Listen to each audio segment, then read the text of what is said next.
Buenas tardes a todos. Gracias por estar aquí de nuevo en el segundo día del... ya llevamos 17 ediciones del curso de riesgo cardiovascular del Hospital General de Valencia. Para mí, se suele decir siempre, pero es un placer poder contar con una mesa como la que vamos a disfrutar esta tarde. El tema genérico va a ser la diabesidad. A nadie se le escapa que la obesidad está probablemente en el centro de muchos de los factores de riesgo cardiovascular y vamos a intentar poco a poco desgranarlo. Para ello hemos traído personas, algunos de ellos los conocéis más y probablemente al que conozcáis menos, y voy a presentarlo en primer lugar, es a Javier Butragueño. Antes de que lo penséis, creo que no tiene ninguna relación con el jugador de fútbol, ¿de acuerdo? Pero sí que ha venido a cubrir un hueco que teníamos casi siempre en el curso vacío, y es que no sabemos prescribir ejercicio, pues entonces hemos traído a una persona que sí sabe prescribir ejercicio.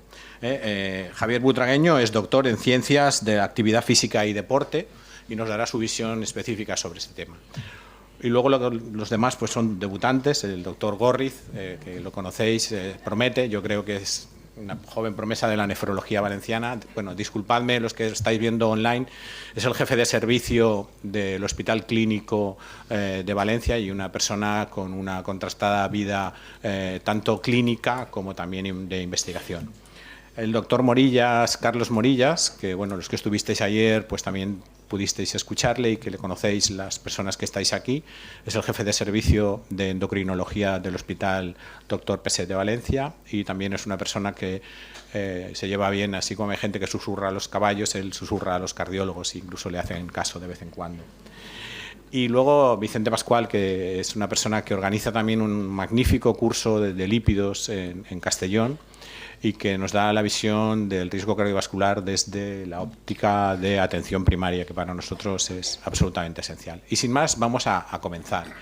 Como la mesa era de diabesidad y de alguna forma hemos intentado darle un toque cinematográfico, elegimos dos películas para ello. Dos películas absolutamente distintas. Una es La Gran Buff, La Gran Comilona, ¿de acuerdo? Es una película antigua, en blanco y negro, de 1987, con un guión de Azcona, que es un guionista que hacía películas también con Berlanga y alguna colaboración incluso con Buñuel.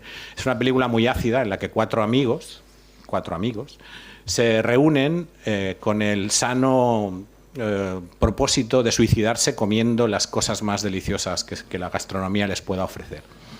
Os la recomiendo, aunque es una película francamente dura. Es una película intensa, pero os la recomiendo. Y nada que ver con la segunda película, que también os la recomiendo muy intensamente, que es El Festín de Babette. Es una película danesa que habla de una sociedad, de un pequeño pueblecito en Dinamarca, muy cerrado a todas las costumbres, y donde llega una cocinera francesa, huyendo de la revolución y temiendo por su vida, y por una suerte del destino consigue un dinero y para agradecer la acogida que ese pueblo tan cerrado le había dado, les organiza un festín gastándose todo el premio, un festín maravilloso de todo lo que ella cocinaba cuando era una gran cocinera en Francia. Os recuerdo las dos películas y os las recomiendo. Y bueno, y sin más, pues vamos a empezar hablando de obesidad y de diabetes. No está de más recordaros que esto es para vosotros y que podéis interrumpir, no interrumpir, sino participar en el momento que lo deseéis. Tenéis una cámara que os localizará y os daremos el micrófono. Pero para ir empezando, pues bueno, intentaremos pasar por todos y cada uno de los puntos que tienen que ver sobre todo con obesidad y diabetes, con el tema del diagnóstico, con el tema del tratamiento y todo eso. Y un poco para romper el hilo, la primera, digamos, cuestión o pregunta se la haré al doctor Morillas, ¿no? Carlos, ¿ya los objetivos de glucemia no son importantes para el paciente diabético tipo 2? Sí, son importantes. El control metabólico se relaciona con la microangiopatía fundamentalmente. Y la macroangiopatía aparece ya con glicadas por encima del 5,7%, con la prediabetes. Entonces, el objetivo del control glucémico es la glicada, cuanto más baja, mejor, sin hipoglucemias. Que os quede eso. Ni 7 ni 6,5. Lo más baja posible. Si es posible, por debajo de 5,7, que es cuando aparece ya la macroangiopatía. Y Vicente, ¿qué condicionamientos hacen que tú te plantees otros objetivos terapéuticos en distintas poblaciones? ¿Los hay? ¿O con las medicaciones que tenemos esto de escalar los objetivos ya no tiene sentido? Los objetivos terapéuticos son fundamentales en el caso del diabético, del paciente con diabetes. Como se dice ahora, el objetivo del colesterol LDL y el objetivo de la presión arterial son fundamentales. El abordaje global e intensivo de todos los factores de riesgo, tal como ha demostrado el estudio Steno, va a darnos unos beneficios a medio y largo plazo. Muy bien. Cuando hablamos de riesgo cardiovascular y hablamos de diabetes, muchas veces lo que tenemos que hacer en principio es marcarnos objetivos, y esos objetivos nos llevarán también a la utilización de distintos tratamientos. Una de las cosas que más nos modifica ahora probablemente los tratamientos son cómo está el riñón del paciente, esos filtrados. Estamos hablando de obesidad y de diabetes. José Luis, recomiéndanos cómo tenemos que hacer eso, con qué fórmula. Bueno, yo esta pregunta me la ha hecho muchas veces Carlos Morillas.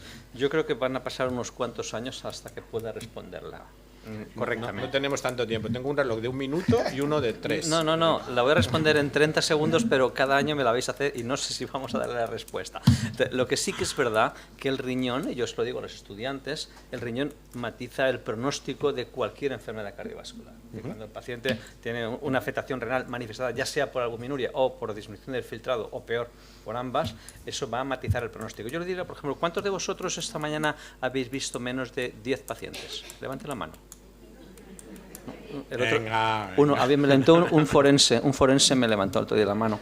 Bueno, en realidad, el riñón hace que cuando tenemos que ver 30 o 40 pacientes en una mañana, nos discrimine aquellos pacientes a los que tenemos que dedicar más esfuerzo.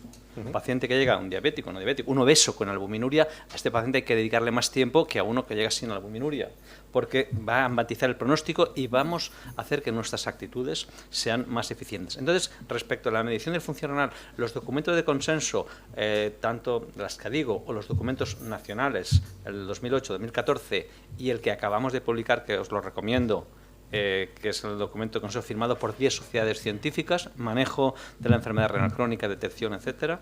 Entonces, ahí lo dice también muy claro. Las ecuaciones predictivas son ecuaciones predictivas. Y entonces hay una cosa que a los nefrólogos nos pesa mucho, pero nos pesa, pero no de obesidad, de nuestro pesar. Es decir, cuando vemos una gráfica del filtrado glomerular hay una variabilidad tremenda que estas fórmulas predictivas afinan mucho en 30-40 de filtrado, pero cuando van hacia la función renal normal hay una variabilidad enorme y tremenda. Entonces, ¿qué tenemos que hacer? Cuando el paciente tiene unos extremos en el peso, es decir, como son ecuaciones predictivas, tenemos una campana de Gauss. No van a predecir bien en filtrado bajo, en IMC bajo, perdón, por debajo de 19, 18,5, y tampoco van a predecir bien en IMC elevado por encima de 35. Entonces, si estamos por fuera, pues no va a haber más remedio que utilizar orina de 24 horas, que es la única prácticamente excepción para hacerla. En el resto, las fórmulas relacionadas con CKD-EPI infraestiman, y las relacionadas con Cockcroft-Gault, en las que además se usa el peso, cuando tienes que meter el peso corporal, obviamente sobreestiman, porque un paciente de 130 kilos de peso no es lo que le tocaba a un paciente de 1,90 con 130 kilos de peso. Es decir, Cockcroft-Gault y cualquier fórmula que se ajuste a superficie corporal y se meta por el medio del peso sobreestiman, y filtrado CKD-EPI MDR infraestiman. Es decir, orina 24 horas en los extremos, en los demás CKD-EPI. Bueno, os voy a pedir que cuando hablemos nos acerquemos al micrófono, que si no la gente online no oye bien. Han sido unos 30 segundos un poco largos. Por si no me invitáis el año que viene, es que igual no me fío. Javier, ¿existe un ejercicio? ¿Funciona? ¿No funciona? ¿Existe un ejercicio específico para el paciente diabético? ¿Una manera de enfrentarte a...? Nosotros lo que decimos es que el ejercicio per se es bueno, es decir, si mejora la condición física va a ser bueno. Ahora, para la persona con diabetes vamos a tener que tener en cuenta como una fórmula que se puede quedar más sencilla, ¿no? Que es, para que se os quede en la cabeza, a lo mejor sería FIT más P por E, que significa frecuencia de entrenamiento, intensidad del entrenamiento, el tipo que vamos a desarrollar, el timing, si es por la mañana o por la tarde, La P sería la progresión correcta desde una persona que tiene una baja condición física a una alta condición física, que eso normalmente en medicina no se tiene en cuenta y condiciona mucho. Y luego la última, el por E, es el disfrute. Es decir, si no hay disfrute, normalmente no hay adherencia. Y si no hay adherencia, no suele haber adaptaciones en general, ¿vale? Pero de ninguna cosa, ni de la alimentación, ni del ejercicio, ni de la farmacología, ni nada. Sin adherencia y disfrute no se consigue. Entonces, siguiendo esa fórmula, realmente el ejercicio, si se hace todo eso, sí puede ser muy bueno. ¿Pero os planteáis alguna diferenciación de cuando le recetáis ejercicio a una persona obesa no diabética de una persona obesa diabética? Sí, sobre todo en diabetes, intensidad y volumen. Es decir, la intensidad va a marcar mucho los picos hacia arriba de hiperglucemias, y si hacemos ejercicios con un volumen, significa con más de una hora, pues puede haber hipoglucemias, y eso tenemos que controlarlo con lo que comen antes, con lo que toman después, sobre todo con medidores a lo mejor ahora es más sencillo con la monitorización continua de glucosa, porque va viendo tendencias, pero eso hay que educar al paciente. Lo que pasa es que en diabetes hay mucha educación, en obesidad al revés, no suele haber tanta. Y en obesidad muchas veces lo que hay que centrarse es condición física, si esta es baja, media o alta, y ver si tienen, por ejemplo, lo que nosotros llamamos como eslabones débiles, si tienen dolor de tobillo, rodilla, caderas, para intentar mejorarlo. Muy bien. Carlos, Javier nos ha hablado de tecnología dentro de la diabetes, y es cierto que últimamente la diabetes se está convirtiendo también en una enfermedad muy tecnológica. Destácame un par de situaciones, de puntos de la tecnología ayudando al paciente diabético. Yo creo que los sensores de 24 horas, los registros para ver lo que está ocurriendo en la glucemia de 24 horas son fundamentales. Se ha reconocido en diabetes tipo 1, pero también se va a reconocer, se ha reconocido en País Vasco y en Murcia, pero en la Comunidad Valenciana, diabético tipo 2 con tratamiento bolo basal de insulina va a poder llevar un sensor de 24 horas donde hay un registro y donde podemos predecir, pues pautar ejercicio físico, ver la dieta como le es eficaz y los fármacos. Entonces yo creo que ha sido el gran avance tecnológico en la diabetes, ha sido los sensores. Luego están los perfusores de insulina, pero si tenemos que decantarnos por algo, ha dado mucho más avance a personas con diabetes los registros de 24 horas, pareciéndonos a los cardiólogos, que ya sabes que a mí me gusta mucho, les susurro a ellos. La tecnología es básica incorporarlo, como lo dijo ayer Beatriz, impedanciometría, tenemos que poder registrar para poder luego valorar. Y eso, el registro son 24 horas. Y has hablado también de objetivos. Hablemos de objetivos en el paciente renal. ¿Qué tenemos que tener en cuenta en el paciente renal que sea distinto al paciente no renal? Bueno, yo resumo con lo que ha dicho Carlos. Estoy de acuerdo con lo que ha dicho. Resulta que las guías CADIGO no se mojan porque bueno, los pacientes no han tenido demasiados ensayos clínicos, los ensayos clínicos no incluyen pacientes con filtradores bajos, los pacientes en diálisis y con enfermedad renal crónica avanzada, la hemoglobina glicada no es la mejor forma de medir el control metabólico. Existen muchos problemas para optimizar o tener una herramienta para medir. Entonces, yo os voy a confesar que me siento el nefrólogo más feliz en los últimos año y medio que uno se puede imaginar. Porque yo me he dedicado mucho, sobre todo a nefropatía diabética, riesgo cardiovascular, entonces me he dedicado a hacer una vida contemplativa. Le veía como el paciente acababa en diálisis, insulina, hipoglucemia, fatal. Entonces llevamos un par de años en los que estoy viendo mis pacientes con enfermedad renal crónica con glicadas por debajo de 6. Y entonces estoy viendo que las albuminurias desaparecen, que los pacientes se estabilizan, que doy de alta a muchos pacientes porque van con albuminuria y como baja de X 150, 200, le doy de alta para continuar con primaria. Entonces estamos asistiendo a un momento histórico en los que yo reniego de los médicos dinosaurios que, por ejemplo, cuando un paciente tiene enfermedad renal crónica, filtrado por debajo de 60, albuminuria por encima de 30, tiene que utilizar metformina ajustada funcional y SGLT2 y GLP-1. Y hasta GLP-1, si el paciente tiene IMC más de 30, se financia, y si no, estamos moralmente obligados a comentarle que se lo financie él. ¿Por qué? Porque los objetivos en la enfermedad renal son, como ha dicho Carlos, 6,5, a partir de 6,5, en base a estudios del Kaiser Permanent y UKPDS, por encima de 6,5 aumenta la microangiopatía, retinopatía, nefropatía, neuropatía. Y por encima de 6 aumenta la mortalidad. Entonces, ¿ustedes quieren tener sus pacientes con más muertes o más microangiopatía? Pues entonces tenemos las herramientas para eso. Sí que es verdad que la excepción del anciano frágil, que hasta 8 se puede considerar. Pero los objetivos son 6 para mortalidad, 6,5 sin hipoglucemia. Esa es la clave. Si usted consigue así, es perfecto. Un apunte. Sí, sí. Yo creo que es importante que haya complicaciones crónicas, enfermedad renal crónica o cardiopatía isquémica, paciente vasculocerebral, lo más bajo posible sin hipoglucemias, no las guías de dinosaurios que ponen menos de 8 por comorbilidad. Una cosa es por fragilidad, pero no por comorbilidad. Comorbilidad, la normalidad, la que todo el mundo estaría contento, es tener una glicada por debajo de 5,7, la normalidad.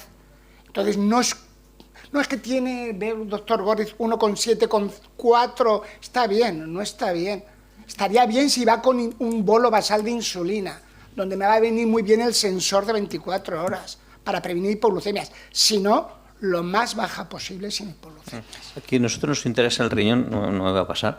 Entonces, ¿qué ocurre en el riñón cuando no hay albuminuria importante? Entonces, no vamos a biopsiar pacientes con albuminuria leve y sin albuminuria. Pues nos fuimos a las necropsias y hay un estudio, ponen Gorriz JL, necropsias y en diabetes, y está recién publicado, en el que hemos hecho estudios histológicos de pacientes diabéticos fallecidos comparando proteinúricos y no proteinúricos. En los proteinúricos está el riñón fatal, pero los no proteinúricos, el riñón ya tiene un montón de alteraciones de nefropatía diabética. Es decir, no deje usted a sus pacientes o a sus familiares o a sus amigos con una glicada allá arriba, porque ya tienen afectación renal. Y eso es lo que a mí pues imagino que la afectación ocular y metabólica también será así. Vicente, aterrízanos un poco en la realidad de primaria, quiero decir, porque esto está muy bien y llegar a todos esos objetivos pues parece encomiable. Pero lo hacemos, ¿eh? El que puede venir a mi consulta, el que quiera, lo puede ver. Sí, Sí, pero yo creo que un médico de atención primaria lo tiene que hacer en menos tiempo que tú. Sí, esa es la clave. Yo veo 18 enfermos una mañana, es verdad. Son muy complejos, ¿eh? Pero lo veo 18, no veo 40, pero todos tenemos la obligación de hacerlo. Vicente, contéstale con la realidad. ¿Es posible hacer eso?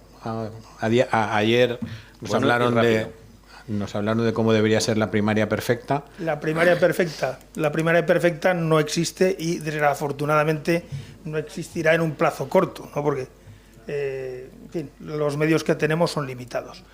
Yo creo que sí, los objetivos por lo menos los debemos tener en cuenta cuando están muy lejanos. En el paciente anciano al que has hecho tu referencia, yo sí que ahí diría que si tenemos paciente, la edad no tiene que ser una cortapisa para meter caña. No necesariamente tiene que ser ese 8, sino... No he dicho paciente frágil, ¿eh? No he dicho paciente anciano, que me di cuenta que me aquí estoy somos varios acercando ancianos a ser en la mesa, anciano, ¿eh? La definición de anciano es 60 años, cuidado, ¿eh?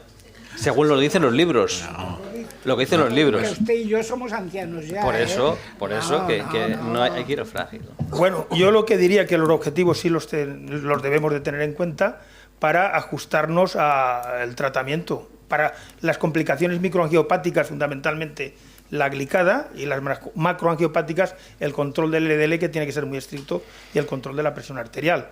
En el paciente anciano no debemos de aflojar si tenemos paciente. Si viene él a la consulta, no tiene por qué, como bien has dicho tú, es la funcionalidad la que nos debe marcar la intensidad del tratamiento.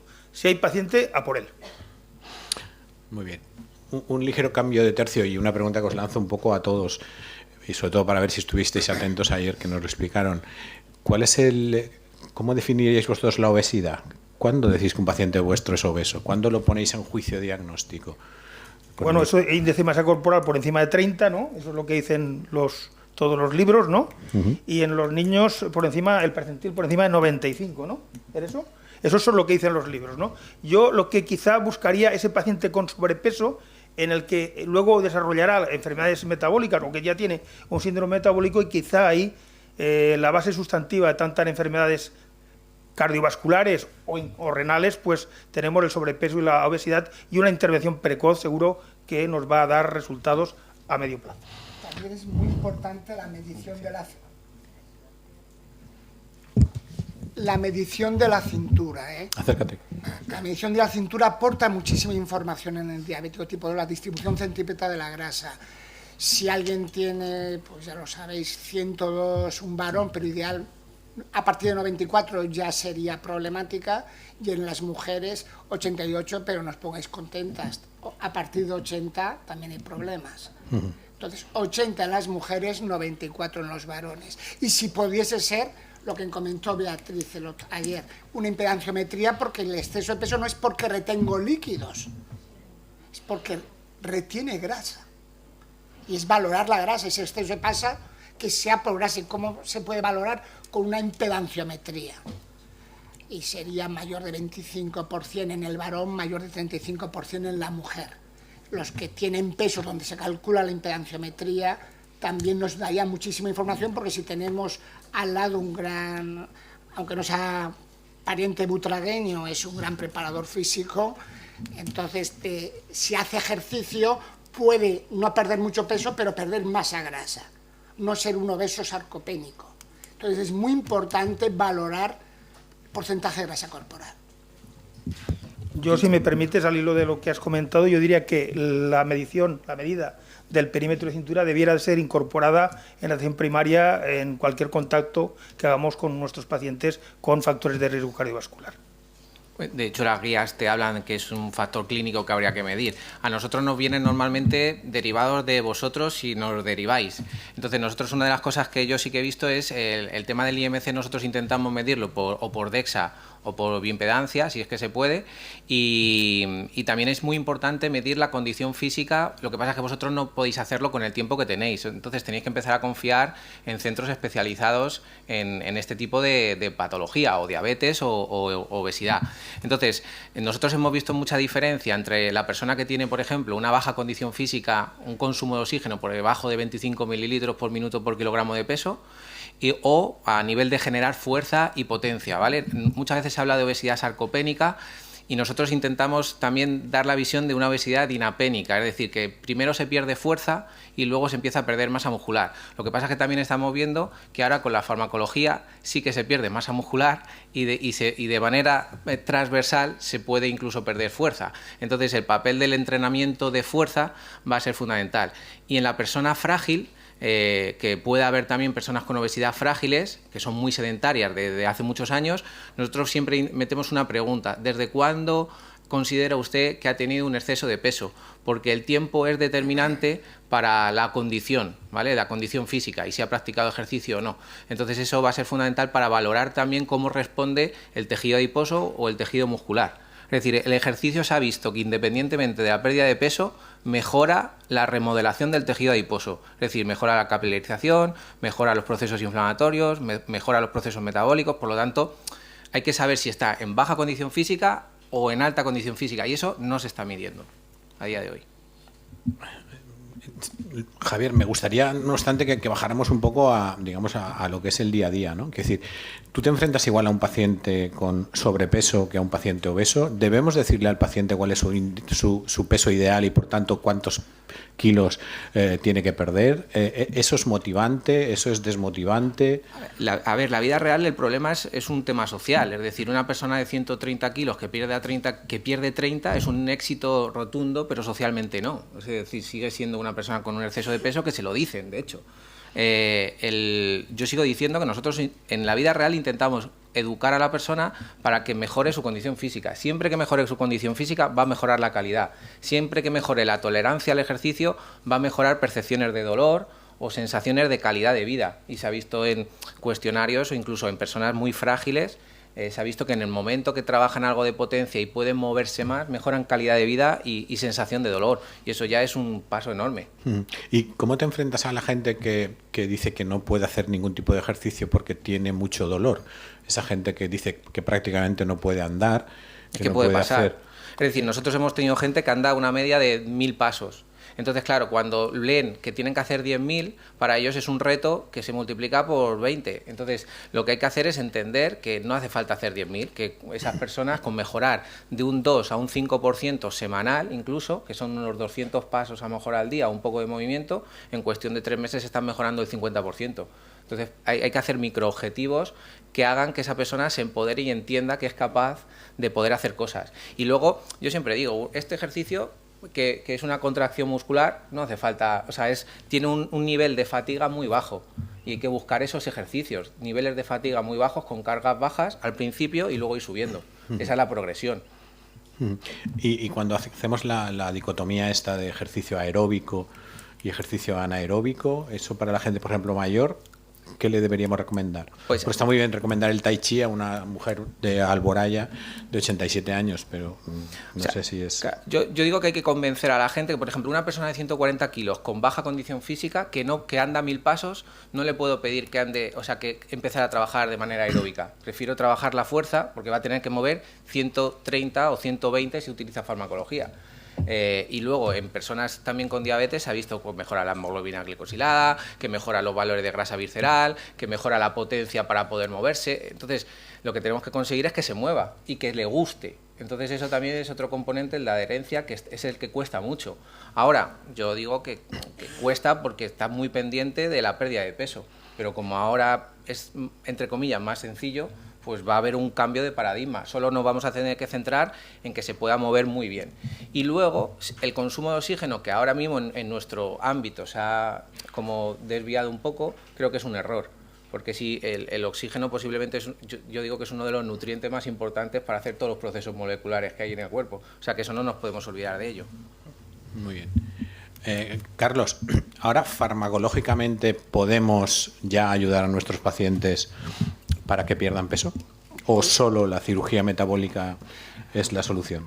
Podríamos ayudarla hasta hace un mes, que podéis haber hecho la sesión hace un mes.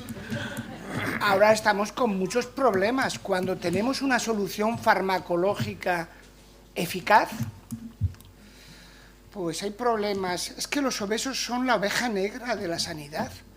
Es que se pagan los fármacos y cuando tienen fármacos eficaces, cuando parece que estamos disminuyendo su estigmatización, tienen problemas. Y en el problema que está habiendo de desabastecimiento de GLP-1 se les acusa a los obesos y no se les acusa a los diabéticos. Los dos son igual de enfermos. Los dos son igual de enfermos. Evitemos ya estigmatizar, que los que más estigmatizamos a las personas con obesidad somos el mismo personal facultativo. Entonces, ojalá que no tengamos este problema, porque ha habido un problema de desabastecimiento, porque es la primera vez que tenemos fármacos eficaces. En otros problemas tenías fármacos eficaces y nunca ha habido un desabastecimiento, y el diabético, que la cirugía muchas veces hay mucha lista de espera, pues están teniendo problemas actualmente. Me imagino que todo lo habréis vivido con los GLP-1, con mayores evidencias que serían semaglutide y dulaglutide. Los subcutáneos,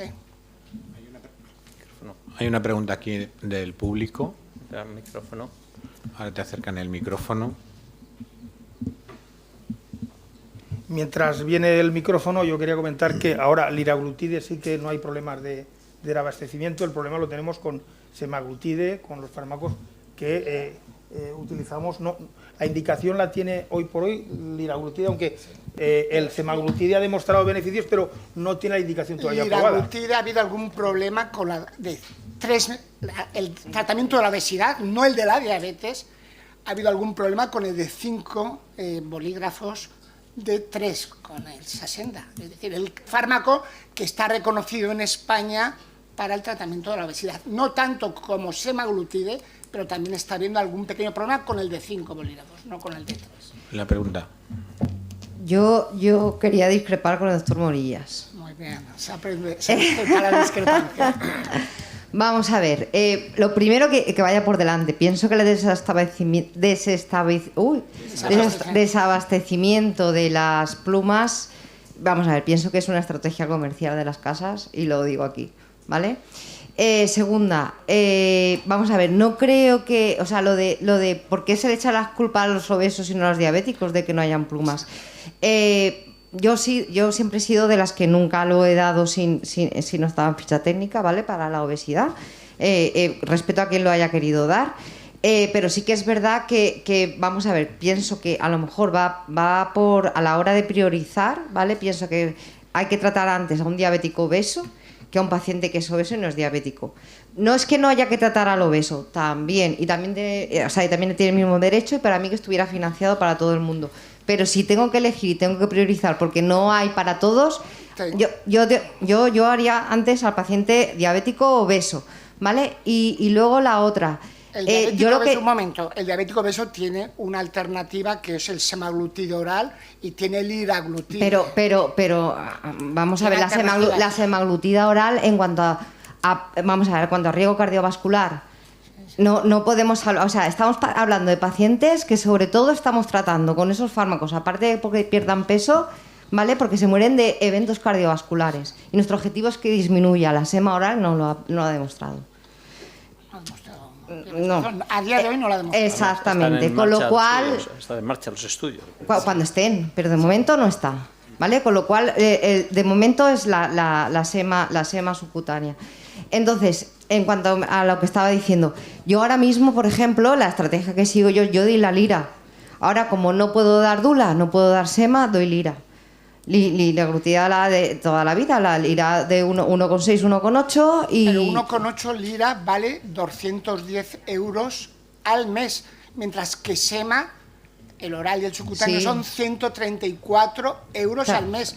El sistema tiene que ser sostenible. Sí. La lira que ha demostrado la reducción de riesgo cardiovascular es diario. Preguntar, sí, empoderar al vamos paciente. Yo veo que es una putada ahora teniendo semanales y tengan que pinchar todos los días. Sí, pero es que como no podemos hacer otra, es lo que hay. O sea, yo estoy convencida de los GLP-1 y es lo que voy a dar.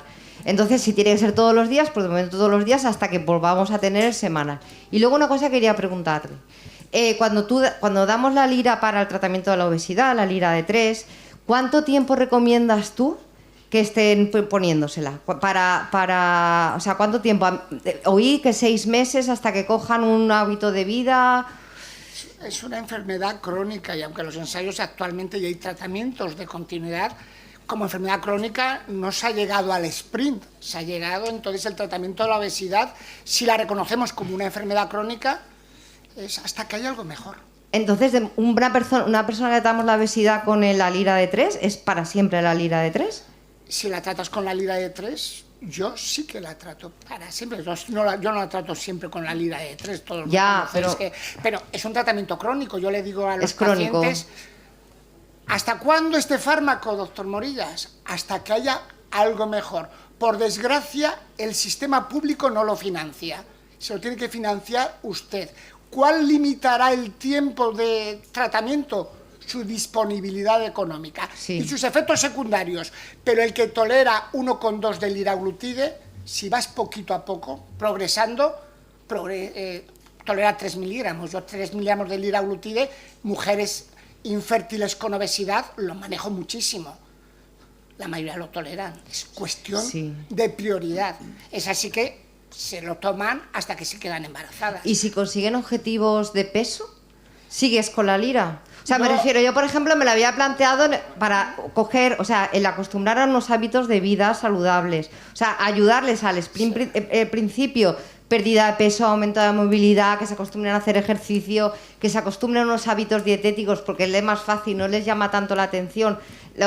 Vamos a ver, lo que es grasoso o las salsas y le llama la atención lo que es más liviano. Entonces, hasta que hayan interiorizado un hábito de vida saludable y ya puedan mantener peso, poder quitárselo. Estamos en Alicia, en el País de las Maravillas, el que comentó Javier. Si lo consigo y cojo a Javier y lo tengo, y tengo una nutricionista y tengo una psicóloga clínica, no solo para primaria, sino para especializada. Ojalá. Y si consigo cambiar el estilo de vida, por supuesto, pero mi experiencia, y llevo mucho en obesidad, fracasan. A mí me están llegando ahora, os podría enseñar el WhatsApp de fracasos con gente que se había dejado el GLP-1 y todos los días, si no tengo 50 WhatsApp, me quedo corto. Yo ahí en mi campo te podría decir que nosotros sí que vemos que es un tratamiento muy interesante al inicio para ir cogiendo, es como una ventana de oportunidad para nosotros, porque si conseguimos educar un poco a la persona, poder entender, podemos buscar cuál es su mejor ejercicio, cuál es el que va a repetir, porque la adherencia es muy baja y de hecho en los últimos eurobarómetros de ejercicio el 50% de la población española no hace nada, por lo tanto enfermedades va a haber. Y no hay adherencia por el motivo que sea.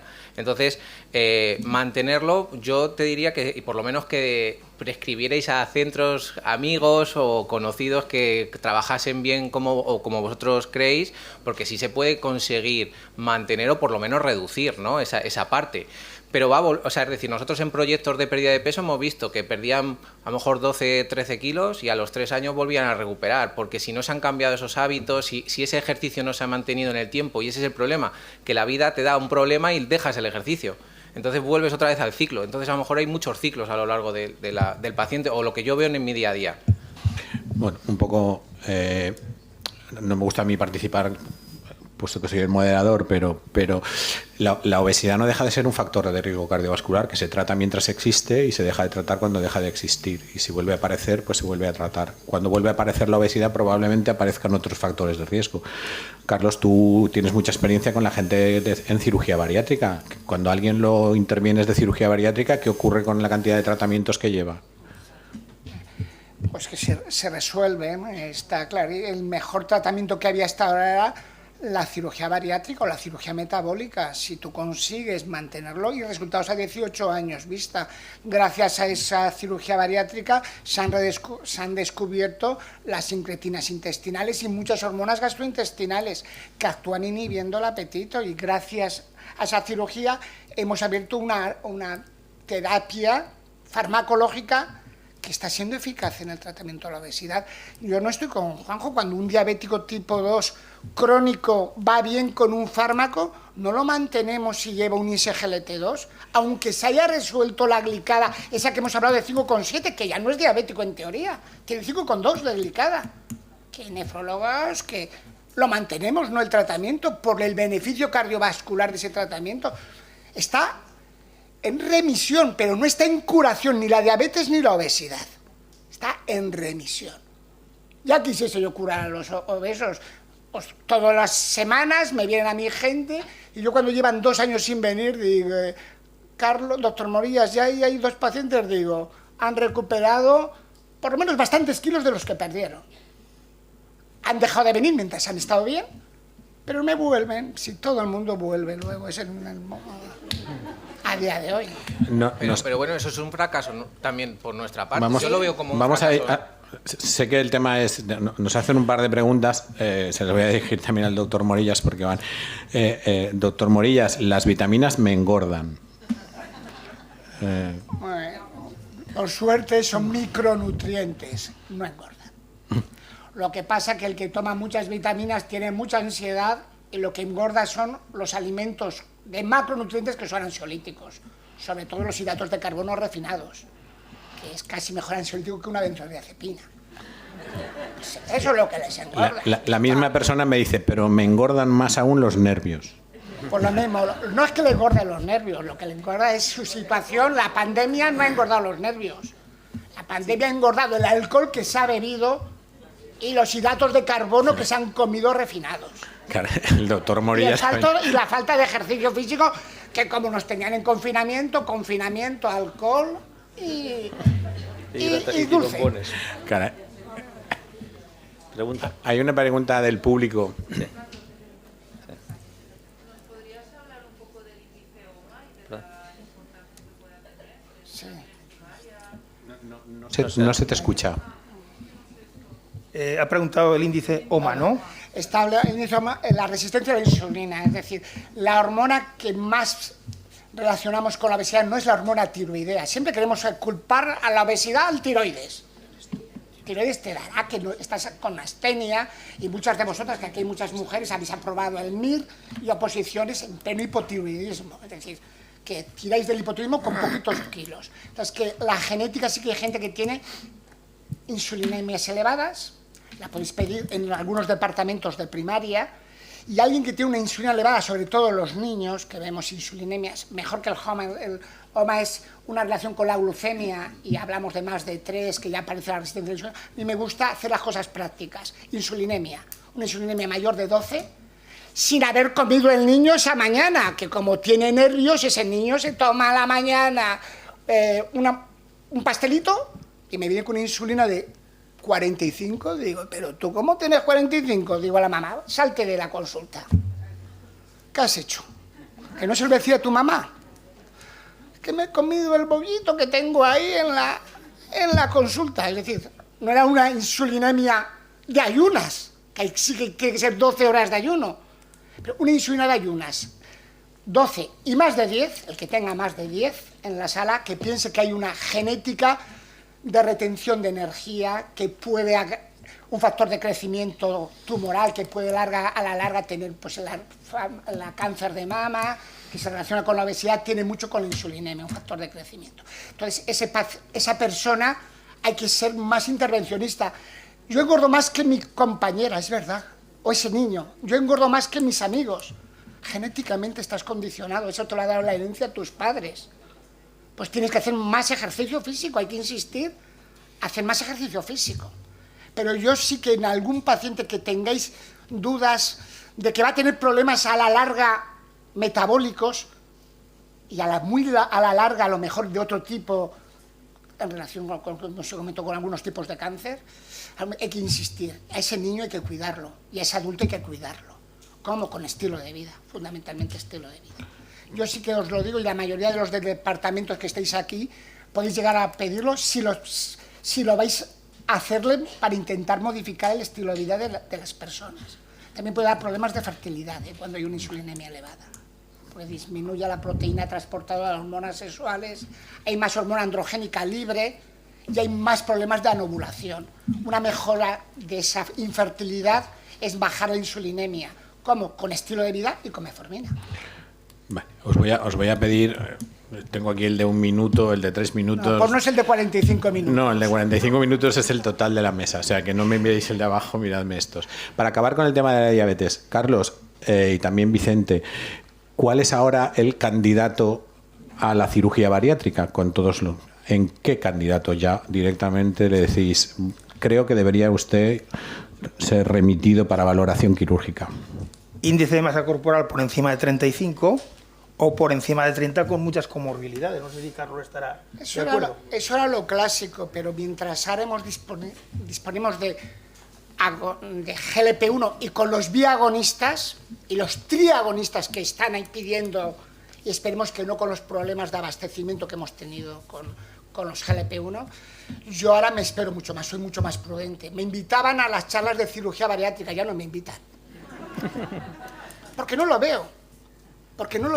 Lo veo en el obeso extremo, en el obeso de IMC mayor de 45, pero si no, utilizo ese tipo de fármacos. Concreción, ¿en quién? ¿A quién? Yo a los de más de 45 en estos momentos tardo mucho más en valorar. Intento con fármacos de por vida. Si se lo pueden mantener costeando. Si no se lo puede costear, porque no se lo voy a dar para quitárselo a los 3 meses. No puedo, Carlos, mantener el tratamiento. Cirugía. Javier, en tu experiencia de 10 obesos que pasan por tu consulta, éxito a 5 años. ¿A 5 años? A 5 años bajo posiblemente, porque falta la adherencia, pierden adherencia. Es decir, cuando vienen del médico, y ahora más, el éxito es fácil, porque ahora empiezan a venir, pues eso, con farmacología. Por lo tanto, nosotros eso no nos tenemos que enfrentar a ello. Es decir, es que pierden peso. Lo que nos tenemos que enfrentar es a otra cosa que antes no teníamos que hacer, que es cómo vamos a tener que enfrentar a mejora de la masa muscular o sobre todo de la calidad muscular. Y eso en mi ámbito todavía es muy desconocido, y entonces hay que formarse mucho en todo el espectro de la masa muscular y cómo funciona. Entonces ahí queda todavía un camino muy interesante por hacer, y lo que ha dicho, hay mucha gente que, por ejemplo, en el caso que has preguntado de la resistencia a la insulina, se ve que gente con debilidad muscular, con fragilidad, tiene mayor resistencia a la insulina. Por lo tanto, lo que hay que hacerle son fuertes. Y el músculo al final, el transportador de glucosa, el GLUC4, es capaz de captar glucosa hasta 100 veces más cuando hay una contracción muscular. Por lo tanto, tenemos que conseguir que el entrenamiento, por lo menos de fuerza en ese sentido, se vea como algo normal. Yo ahora lo estoy viendo en obesidad y cáncer, por ejemplo, se está normalizando el entrenamiento de fuerza. En obesidad todavía no. Y en diabetes les da miedo en muchas ocasiones. Pero si es que nos decían que lo bueno era el ejercicio aeróbico, no el anaeróbico, hasta hace 10 años. Claro, pero por eso te digo también, yo no rechazo lo aeróbico. ¿Por qué? Lo que pasa es que lo aeróbico en una persona con obesidad se da casi andando, porque muchas veces se dice, ¿cuál es la máxima oxidación de las grasas? Y se dice, en deportistas nos enseñan que entre el 60 y el 70% del consumo de oxígeno máximo.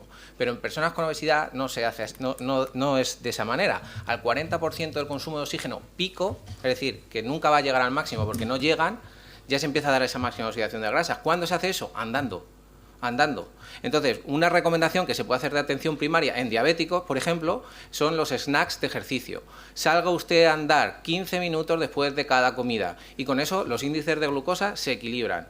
Y luego, si tenemos medidores de glucosa, pues evaluar cómo está funcionando la alimentación con el ejercicio, porque hay gente que varía muchísimo, la gente con baja condición física y la gente con buena condición física. Y es que es eso, es que hay que empezar a medirlo. La adherencia a esos snacks de ejercicio es muy grande. Bueno, es más fácil. Lo que pasa es que nunca la han visto. Yo, por ejemplo, entre cada charla de aquí, yo os diría que os levantaseis y os movierais. ¿Por qué? Porque sé que es saludable para vosotros. El mensaje que está fallando posiblemente es la comunicación. Es decir, no hay un divulgador que te esté mandando mensajes buenos de divulgación en salud. Ahora sí, ahora ya hay médicos y endocrinos que lo están haciendo. Pero queda todavía mucho camino porque no llega. O a las empresas. Un diabético en una empresa, ¿por qué no le dejan cada hora darse un paseo de 10 minutos? Y que no sea un problema. Es un problema de medicina a lo mejor del trabajo, que no sabe que eso es bueno para el trabajador. Pues puede salir a fumar, no es broma.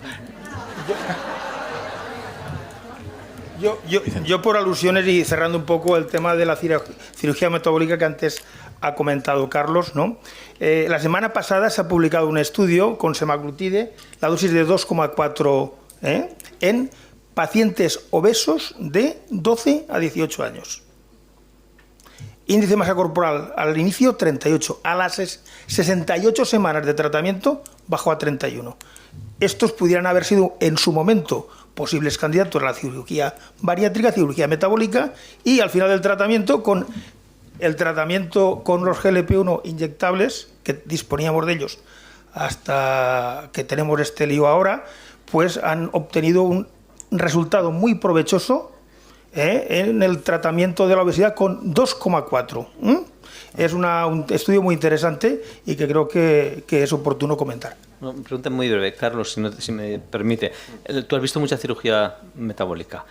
Diferencia entre los efectos secundarios de una cirugía metabólica y un paciente que lleva un GLP. Bueno, cuidado que la cirugía metabólica no es baladí. No sé, tú tienes su experiencia y nos lo puedes decir. En menos de un minuto. Pues en general la cirugía metabólica no tiene problemas, pero el que tiene problemas los tiene siempre.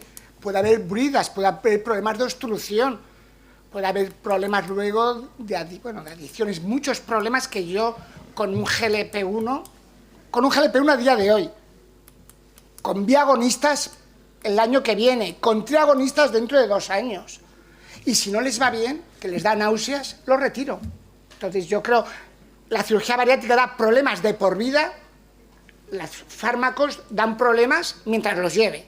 De secundarismos, lo quito, pero acordaos, esto es trabajo que ha presentado, que por cierto se ha publicado en una hoja parroquial, New England, una hoja parroquial.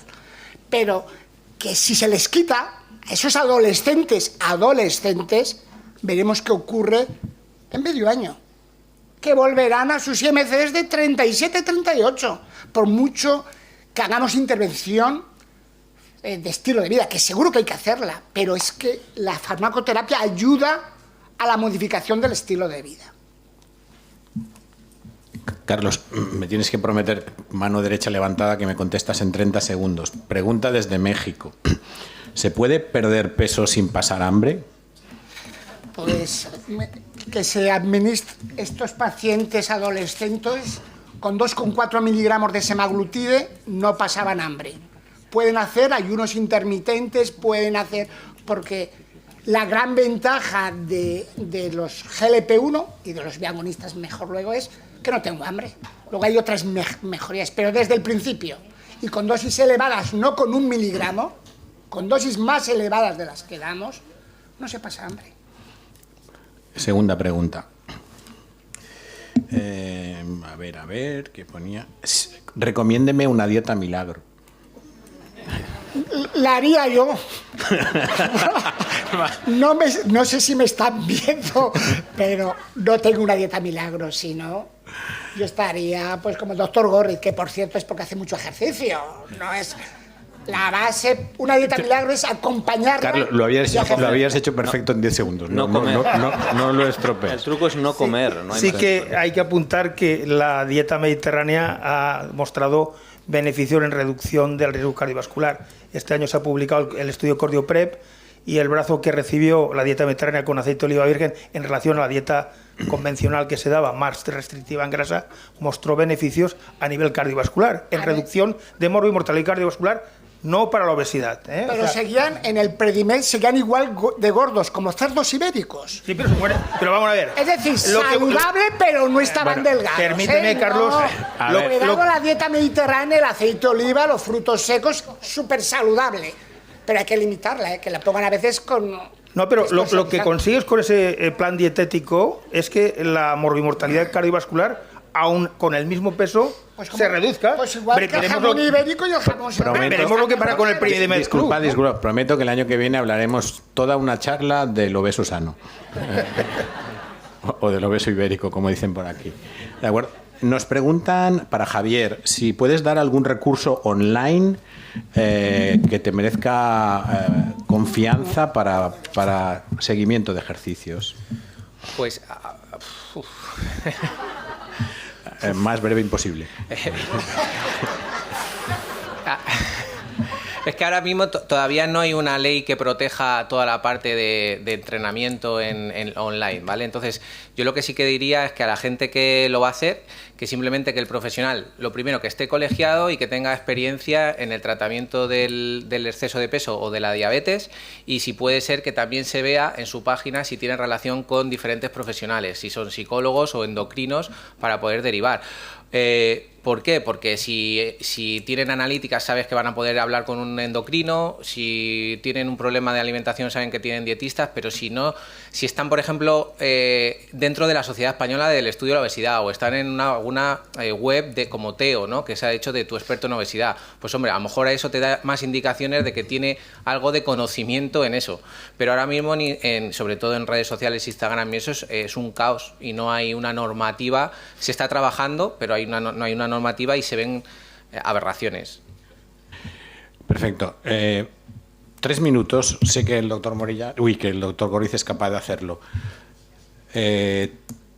Tratamiento preferencial del paciente diabético ahora mismo en enfermedad renal.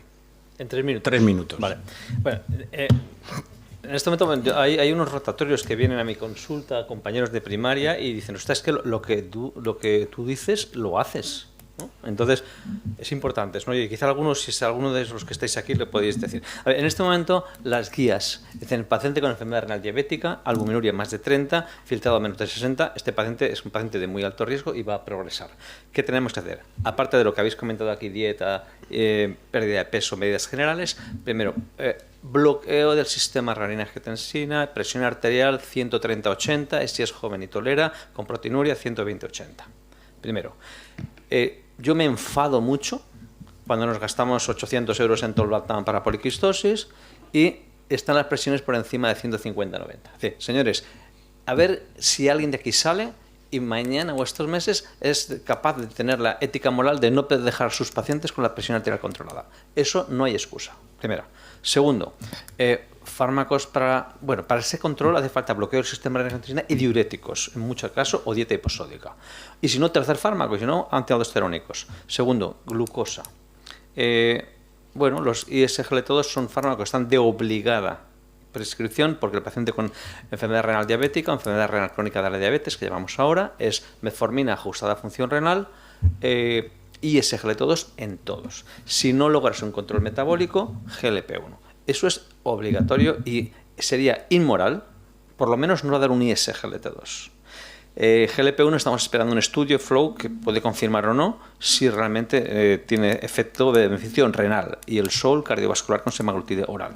Entonces, segundo punto, tensión, presión arterial, bloqueo del sistema renina-angiotensina y SGLT2 metformina ajustada y seguimiento de los pacientes, monitorización de albuminuria. Por favor, miden albuminuria a todos los pacientes, al menos una vez al año, y si lleva ISGLT2 2 veces al año, porque veremos el beneficio que estamos viendo en este momento. Señores, que estamos viendo desaparecer la albuminuria. Eso es la regresión de la enfermedad renal. El año que viene todos estamos aquí con la misma edad o con un año menos. Eso está ocurriendo en la diabetes. Y entonces, si no se controla y el control metabólico no es adecuado, yo le digo al señor inspector, este paciente tiene muy alto riesgo vascular y aunque no tenga una hemoglobina glicada de 8, yo le añado un GLP-1 porque tiene proteinuria, es obeso o tiene sobrepeso incluso y quiero mejorar su riesgo vascular. Entonces, con ese trío de fármacos controlamos la diabetes sin duda. Si hace falta insulina, hará falta insulina con glicadas de 9, pero me extraña mucho, y el doctor Morillas y yo hemos publicado un artículo sobre la desinsulinización, desprescripción de fármacos. Y lo segundo, y para acabar, para entrar en el tiempo, yo creo que hay que monitorizar a los pacientes, tener sentido común y darle mucho apoyo. Yo creo que el ejercicio físico es fundamental, pero eso no podemos hacerlo desde las consultas. En nuestro servicio tenemos un dietista nutricionista aparte y entonces tenemos que buscar colaboraciones con otros sitios externos, simplemente. Entonces yo creo que con todo eso y dedicarle todo el cariñito de nuestros pacientes, estamos experimentando una era nueva en el abordaje de la diabetes. Y ya tiempo para que haga una pregunta. Juanjo. Finerenona. Vale, muy bien. Finerenona, sin duda ninguna, va a ser el brazo que hace falta en el 2023. Lo dejo para que el año que viene, que me invitéis, lo diré. Entonces, finerenona es que, señores, un estudio de 17.000 pacientes en el que mejora el riesgo cardiovascular, mejora la protección renal, independientemente del control glucémico y apenas tiene beneficio en la presión arterial, es decir, que tiene otro mecanismo complementario sobre el cual no estábamos actuando, que es inflamación. Sin duda ninguna, nosotros hemos hecho los estudios, Fígaro Fidelio. Es espectacular, es espectacular. Sí que es verdad que en este momento están con el tema del precio. Dependiendo del precio, y yo no sé si se va a prescribir por albuminuria por encima de 30, que es como se da en todo el mundo, o España is different y hace otro IPT. Pero vamos, yo creo que sin duda en el mayo de 2023 estará comercializada y habrá que ponerla. Porque, diabético tipo 2 con microalbuminuria. Sí, a ver, en este momento en el mundo está indicado diabéticos tipo 2 con microalbuminuria con dosis máxima de bloqueo del sistema renina-angiotensina y que persista la albuminuria por encima de 30. España igual el umbral de 30 pues lo cambia, pero vamos, si lo han demostrado un estudio con 17.000 pacientes, ¿qué estamos esperando? Porque nunca hemos tenido estos estudios. Perfecto. Pues si nadie tiene una pregunta, pues vamos a pasar a la siguiente mesa. Muchas gracias.